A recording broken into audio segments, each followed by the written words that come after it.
Rev up your engines!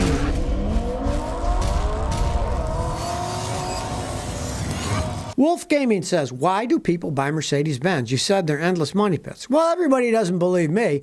And if you've ever heard the fable, The Emperor's New Clothes, a lot of people think, oh, luxury car, Mercedes, I'm going to buy one for my business. And oh, look, I got a Mercedes-Benz. Now, ages ago, if you talk about the 1980s in Houston, where I used to live, the rich oilmen, everybody, Mercedes-Benz was the car to have to show off to everybody. That's what everybody did.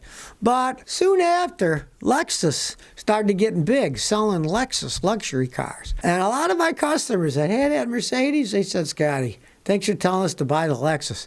It doesn't break like our Mercedes. I said, we're sorry we don't see you as much, but oh, this car just doesn't break down. I said, don't worry about it. I got plenty of customers. I'm not worried about it anyways. I'm an honest guy. I'll tell you, hey, don't buy that, buy this. All cars eventually break. You got enough customers with enough cars, you can have more business you can handle. They would all say, these Lexuses, they're great, they're luxurious, they're beautiful cars, but they don't break like Mercedes did. And it's still that way. But understand, last year in the United States, Mercedes sold many more trucks than they did cars. They're more in the truck business now than they are the car business. So they'll continue to make snob mobiles as long as people buy them. The average person won't because they'll see, they're junk and they fall apart. Jimmy V says, Merry Christmas, Scotty. Are the new Jeep Wranglers made like junk now that they're built by Fiat?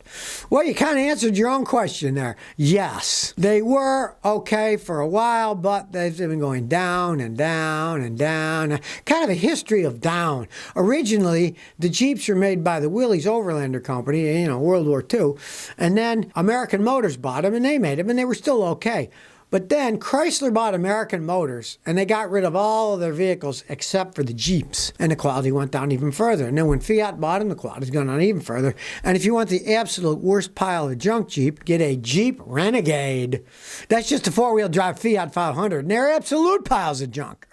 The Wranglers, at least, are better than that. The New York Ave Geek says, Scotty, Merry Christmas. My friend just bought a 2017 Infiniti Q50 with 47,000 miles for $25,000. Did he get ripped off? I know Infinitis in general, Nissan products are crap. All right. Well, it's only got 47,000 miles. Those are very nice luxury vehicles for driving around for a while.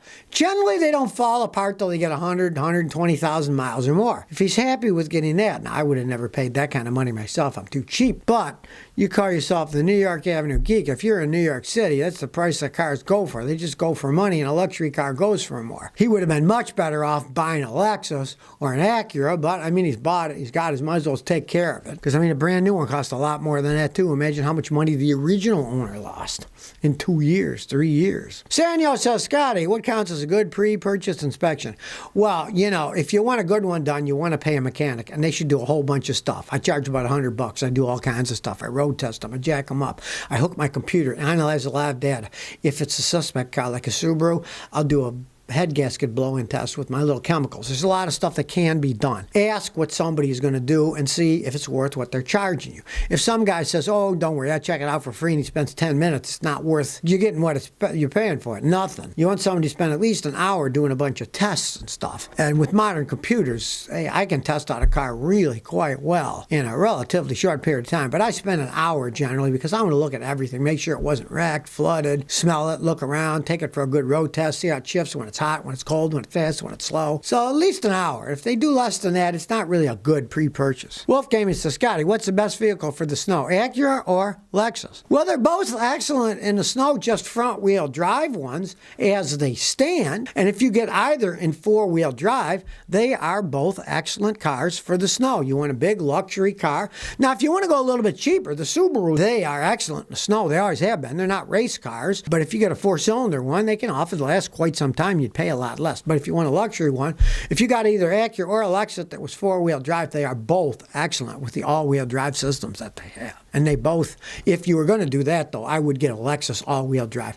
The Acuras occasionally have failures with the all-wheel drive, and the Lexuses, I've never seen the all-wheel drive system break on any I've ever worked on. Scotty, what's your favorite 60s muscle car? All right, you might be surprised. It's a General Motors product. I really like those Pontiac GTOs with the giant big blocks in them. Those were screaming cars. Now, they were useless cornering, and you'd kill yourself. But in a straight line, they just went and went. They didn't get much for gas mileage.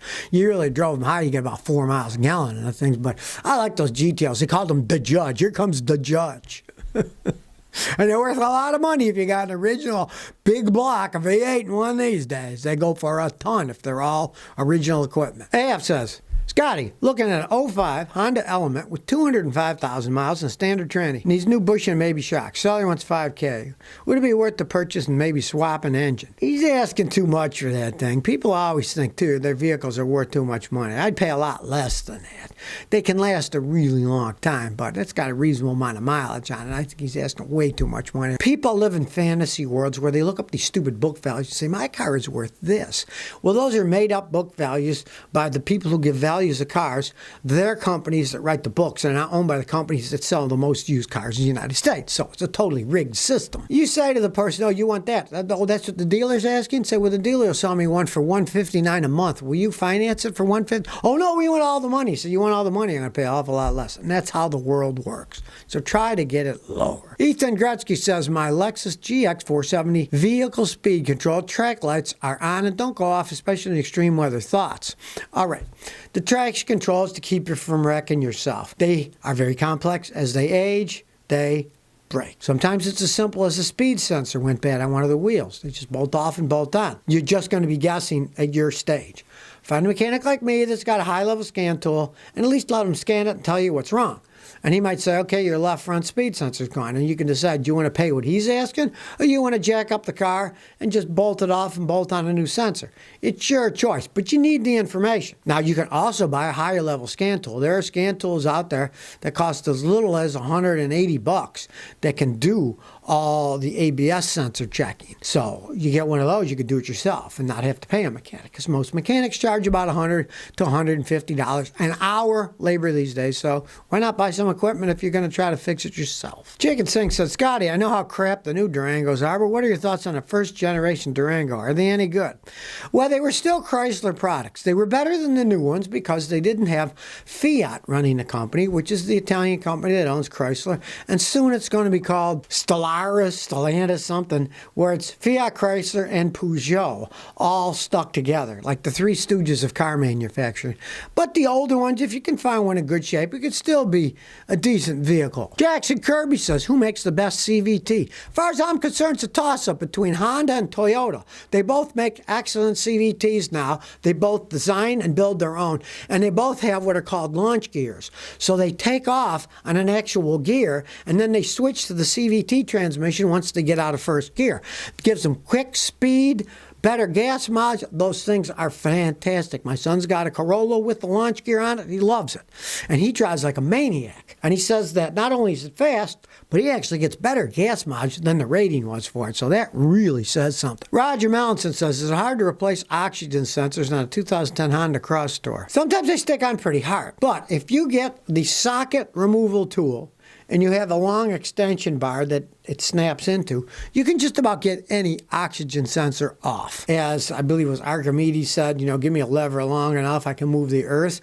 You get a long enough lever, you can take anything off, and you get the socket that fits your sensor. So let's say you don't have one. Well, you got to buy a new sensor, right? Right. So when you're at the auto parts store, say, I want the socket that fits this, and see where yours is on the car, and decide, do you need a socket that's a straight-on socket or one that's a right-angle socket? And some of them even have twisted arms on them to fit in weird places. See where it is first and then decide which socket to buy.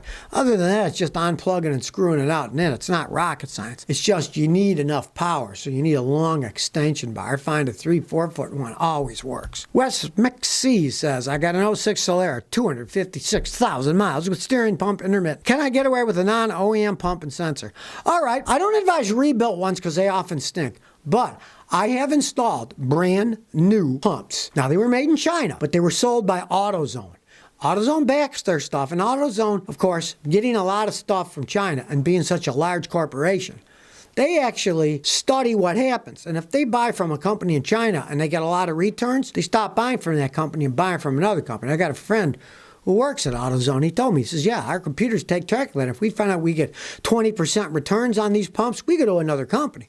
And there are good companies in China. There's bad ones, but there's also good ones. And they're such a big corporation, they know. So all you got to do is go to AutoZone, and you get a lifetime warranty from them, so if it does break, you never have to buy another one anyway. So if you never want to miss another one of my new car repair videos, remember to ring that bell.